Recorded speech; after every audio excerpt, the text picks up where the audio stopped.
एका महत्त्वाच्या राजकीय बातमी भाजप नेते विनोद तावडे यांनी काँग्रेसच्या नेत्यांना नोटीस पाठवलेली आहे। मतदारांची दिशाभूल करत माझी बदनामी केली असा दावा यावेळेस विनोद तावडेंनी केलाय। दरम्यान माझी आणि पक्षाची सार्वजनिक माफी मागा अशी ही मागणी विनोद तावडेंनी केली आहे। आपण पाहतोय विनोद तावडे यांच्यावरून काही दिवसांपूर्वी राजकीय वातावरण चांगलंच तापलं होतं। पैसे त्यांनी वाटप केल्याचा आरोप केला जात होता आणि या सगळ्या पार्श्वभूमीवर आता त्यांनी काँग्रेस नेत्यांना नोटीस पाठवल्याचं कळत आहे। अगदी आपल्याला माहिती आहे की विनोद तावडे यांच्यावर थेट राहुल गांधींनी देखील आरोप केले होते आणि मोदींना प्रश्न विचारला होता आणि त्यानंतर आता विनोद तावडे यांनी थेट माझी आणि पक्षाची सार्वजनिक व्यासपीठावरून माफी मागा अशी मागणी काँग्रेसच्या नेत्यांकडे केलेली आहे।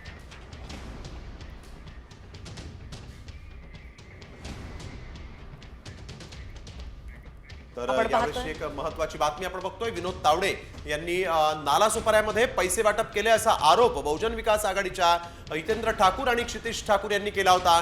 ते पैसे देखील पकडले गेले होते आणि यानंतर ते पैसे वाटपासाठी मी आलो नव्हतो असं विनोद तावडेंनी म्हटलं होतं आणि यावरून आरोप प्रत्यारोप मोठ्या प्रमाणात झाले। थेट काँग्रेसचे राहुल गांधी यांनी देखील ट्विट करून विनोद तावडेंवर गंभीर आरोप केले होते। त्यानंतर आता विनोद तावडेंनी त्यांना नोटीस बजावलेली आहे।